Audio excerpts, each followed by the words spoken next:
Assalamualaikum warahmatullahi wabarakatuh. Sahabat uleter dimanapun Anda berada di seluruh Nusantara. Apa kabar semuanya? Senang sekali saya berjumpa dengan teman-teman semua, rekan-rekan petani walet. Pada pagi hari ini, ya semoga saja semuanya sehat-sehat selalu ya, dan tetap dalam lindungan Allah Subhanahu wa Ta'ala. Amin ya Rabbal Alamin.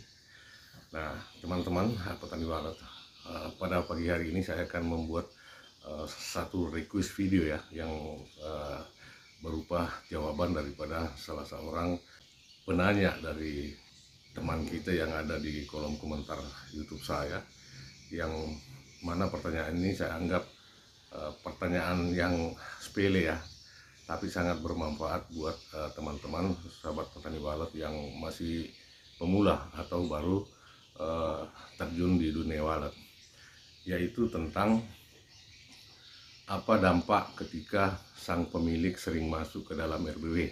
Seperti itu sahabat uleter ya. Jadi simpel saja, namun ini sangat berarti.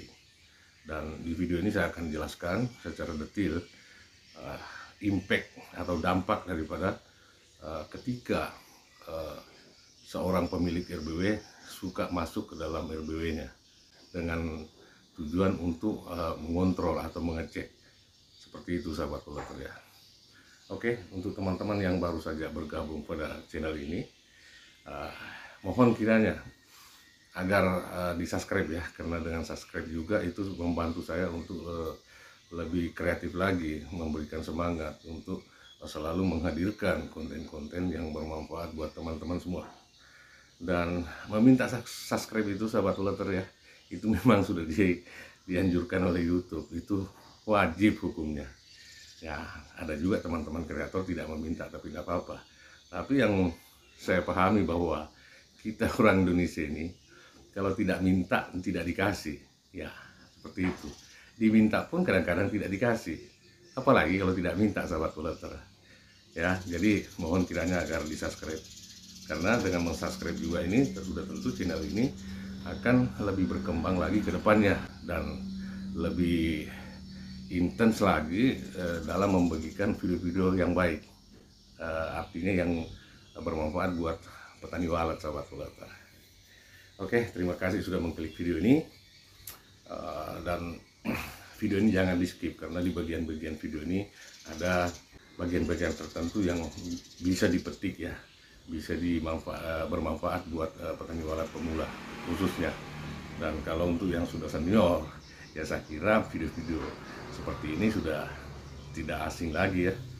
Namun saya harus selalu mengawal ya perkembangan daripada subscriber saya, karena ada yang baru menemukan channel ini, ada juga yang sudah lama. Nah, tentunya kalau yang baru saya harus ulang seperti itu. Oke, baik sahabat uleter. Jadi kenapa setiap praktisi atau siapapun itu selalu melarang untuk masuk ke dalam RBW itu? Alasannya apa sahabat uleter?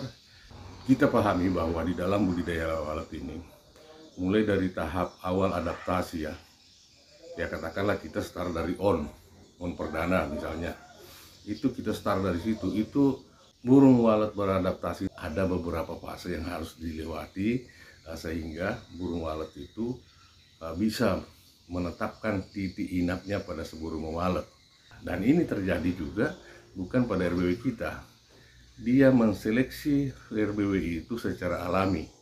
Ya mungkin hari ini sampai 5 RBW dia akan masuki ya, karena coba diperhatikan tuh, ketika banyak burung walet berkumpul ramai-ramai, terus tiba-tiba hilang, dia pindah ke sebelah.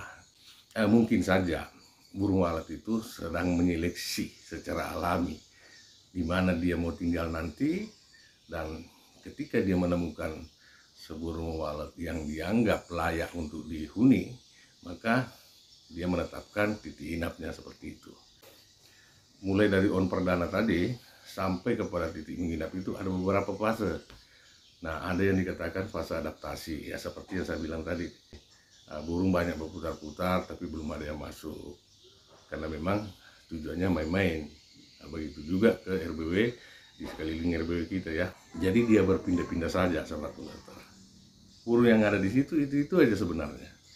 hanya dia berpindah-pindah dari tempat yang satu ke tempat yang lain. Itu yang pertama. Terus yang kedua, ada namanya pengenalan ruangan ya.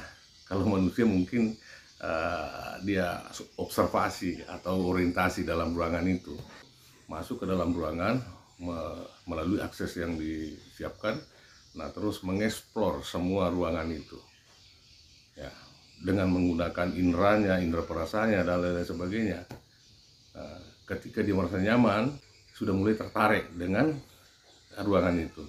Dan begitu juga selanjutnya, berkali-kali datang, ya mungkin sekitar hampir 1 bulan melakukan ya semacam orientasi itu atau observasi itu, hingga suatu ketika dia akan menetapkan titik inapnya. Dia sudah menentukan titik inapnya pada RPW itu. Jadi kita sudah berhasil ya menginap. Lalu ada beberapa fase lagi di belakangnya. Itu masih banyak sahabat Pulater. Fase untuk menempatkan daripada sarangnya nanti. Karena menempatkan sarang burung walet ini sangat berhati-hati sahabat Pulater. Dia memikirkan ketika saya menempatkan sarang saya di sini, kira-kira keamanan untuk saya mengeram, bahkan sampai menetas nanti, apakah aman dari predator. Nah seperti itu. Makanya burung walet itu kebanyakan memilih tempat sudut, karena dia menganggap sudut itu adalah area yang terlindungi dari segala macam predator. Dan daya cengkram burung itu ketika dia berada di sudut sangat kuat sekali sahabat. Dan fase berikutnya, dan tidak jarang kita temui, polesan itu banyak ya, berpindah-pindah. Karena memang perilakunya seperti itu, dia menseleksi tempat itu. Sudah menyeleksi rumah walet, dia menyeleksi lagi tempatnya menempatkan sarang dalam sebuah RBW. Satu burung walet sahabat Pulater bisa sampai 5 kali ya memindahkan titik liurnya itu. Karena dia betul-betul ingin sarangnya nanti terlindungi daripada segala macam predator. Dan selanjutnya setelah terbentuk sebuah sarang, nah, maka di situ ada lagi masa bertelur ya. Nah masa bertelur, lalu apakah setelah membuat sarang itu sudah bisa dikatakan level aman?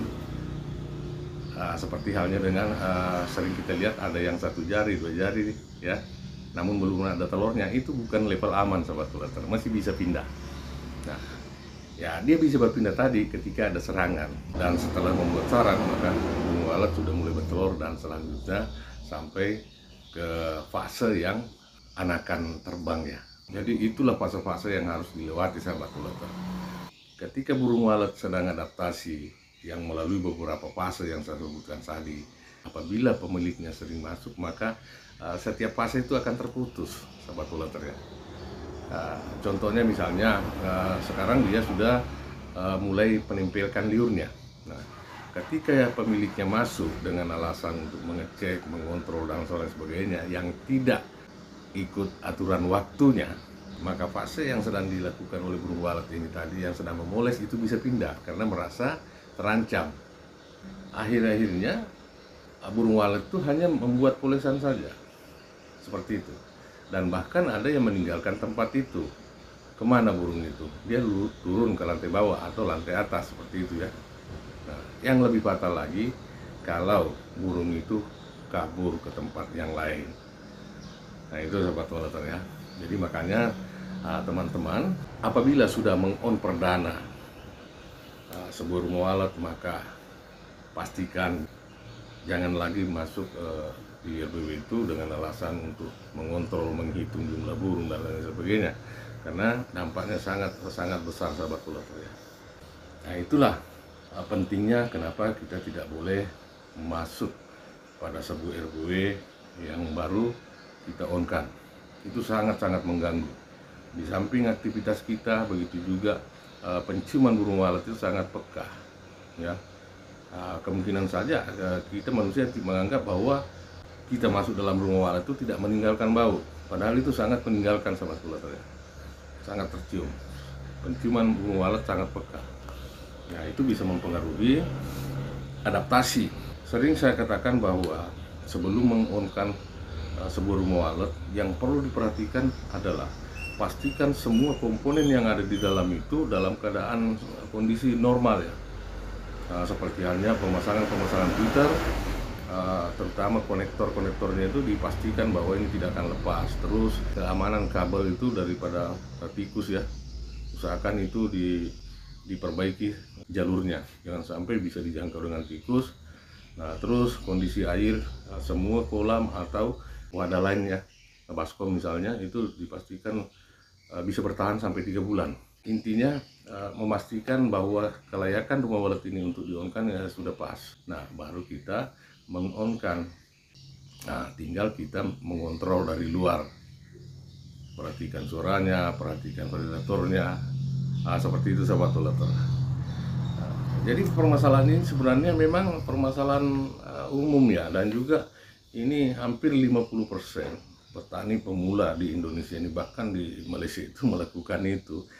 Kenapa dilakukan? Karena ketidaktahuan.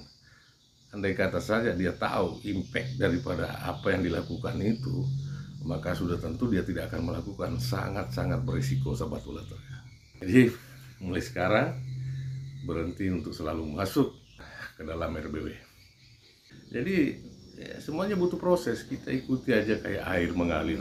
Ya, kenapa saya harus mengatakan khusus yang pemula? Karena begini sahabat waleters, masa yang paling sulit dalam budidaya walet itu adalah ketika kita masih awal, artinya pemula.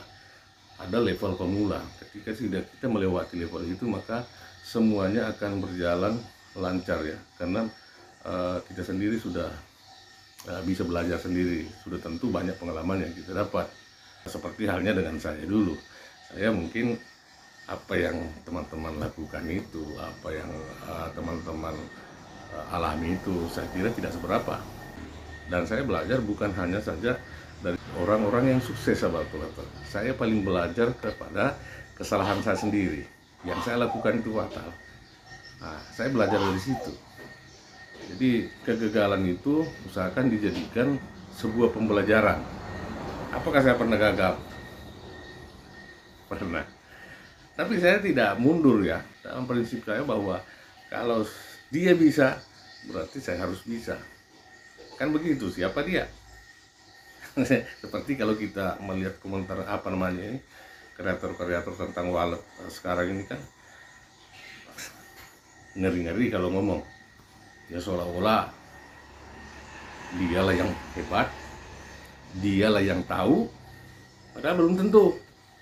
Itu kan cuma versinya dia, cara berkuar-kuar. Tapi ada yang saya salut juga, orangnya tidak seberapa sederhana dalam mengemukakan sesuatu narasi di videonya, tapi saya salut karena dia cerdas dan betul-betul menggunakan logika ya, sangat logis. Apa yang disampaikan sangat rasional. Tapi ada juga yang menggebu-gebu, tapi saya tidak tertarik. Kenapa? Dia menggebu-gebu itu karena gaya bahasanya saja. Tapi menurut saya tentang apa yang disampaikan itu, di situ ada kepentingan. Saya kira penonton saya cerdas-cerdas, bisa memilih mana yang seperti itu. Apakah itu salah? Ya bagi dia tidak salah, karena memang dia punya hak. Terserah, kembali lagi kepada penonton. Ya, harus menggunakan filter ketika kita menonton sebuah video. Jadi jangan ditelan mentah-mentah ketika menonton video sahabat waleters. Gunakan nalar, logika. Ya, seperti itu. Ya oke, teman-teman, yang mudah-mudahan saja yang hobinya mengontrol rumah walet itu berhenti. Hobi itu tidak bagus ya, untuk selalu. Karena kemarin itu dia mengatakan saya bisa mengontrol rumah walet saya sampai 1 kali dalam satu minggu. Itu bukan pengontrolan, itu sama halnya dengan mengganggu. Ya semoga saya teman-teman yang sering melakukan hal seperti itu jangan lagi masuk. Nah, karena beberapa penanganan RBW yang saya tangani itu bisa saja lambat perkembangannya disebabkan oleh pemiliknya sendiri. Pemiliknya tidak sabar, ingin cepat-cepatnya bisa berhasil seperti halnya yang dilihat di YouTube itu. Oke, dengan tidak mengurangi rasa hormat saya akhiri video ini. Semoga saja yang menanyakan tadi itu, dan saya kira bukan permasalahan ini bukan satu orang saja ya, hampir kasus hampir 50% petani pemula mengalami ini. Akhir kata saya ucapkan salam sukses, salam satu hobi. Semoga saja sehat selalu dan sukses. Assalamualaikum warahmatullahi wabarakatuh. Salam sejahtera buat kita semua.